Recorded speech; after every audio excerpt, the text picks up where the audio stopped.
আসসালামু আলাইকুম। ক্ষুদ্র খামারি চ্যানেলে স্বাগতম।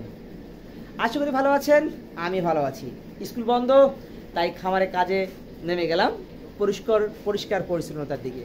কারণ এদেরও পরিষ্কার পরিচ্ছন্নতা অনেকটাই দরকার আছে, অনেকটাই দরকার আছে। যদি এদেরকে পরিষ্কার না রাখি তাহলে আমার প্যারা মানে রোগবালাই হবে, পরিশ্রম হবে, টাকা খরচ হবে।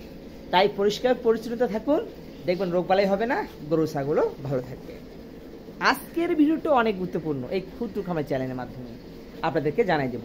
যারা আপনারা ধরেন যে নতুন আমার চ্যানেলে ভিউয়ার্স আছেন, তারা কিন্তু অবশ্যই সাবস্ক্রাইব করবেন। সাবস্ক্রাইব করার পর যদি কোনো কিছু মনে হয়, অবশ্যই আপনারা কি করতে পারেন, আমাকে দেখা গেল কমেন্টে জানিয়ে দিতে পারেন যে ভাই এই সমস্যা হচ্ছে, আমি কি করতে পারি।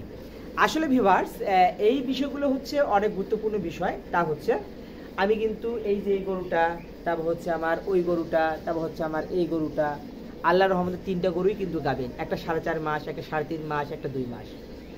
এখন বিষয়টা হচ্ছে আমি কিন্তু এই গরুটা কিছুদিন আগে কিন্তু কি দিছি, ভ্যাকসিন করছি খুরা রোগের। এর আগে লাম্পি করছি।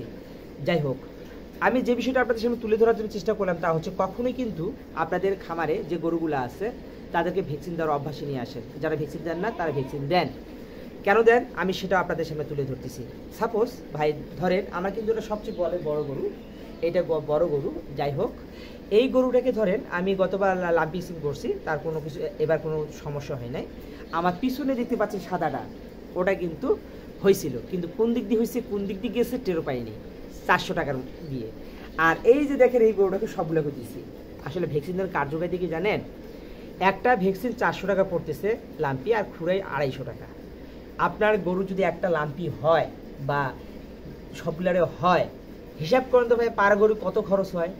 একটা গরুতে মিনিমাম 10,000 ধরেন, মিনিমাম যাবে 7,000 ধরেন নিম্নপক্ষে, তাহলে 4টা গরু 28,000 বা 20,000 টাকা বের হয়ে যাবে। তো একটা ভ্যাকসিন যদি দেন 400 টাকা দিয়ে, দেখবেন যে গরুটা কত সেফ থাকে। এটা একটু মাথায় ঢুকাবেন। সব খুরা রোগ আর তরকা রোগ, বাতলা রোগ, এই কয়েকটা ভ্যাকসিন দেওয়ার চেষ্টা করবেন। যাই হোক ভিউয়ার্স, আমি অনেক কথা বললাম। যারা আমার কথায় একমত বা যারা গরুকে ভ্যাকসিন দিয়েছেন, প্লিজ আমাকে কমেন্টে জানিয়ে দিবেন যে ভাই আমি ভ্যাকসিন দিছি, কোন রোগের ভ্যাকসিন দিয়েছে সেটাও জানাবেন। ভালো থাকবেন, সুস্থ থাকবেন। আল্লাহ হাফেজ।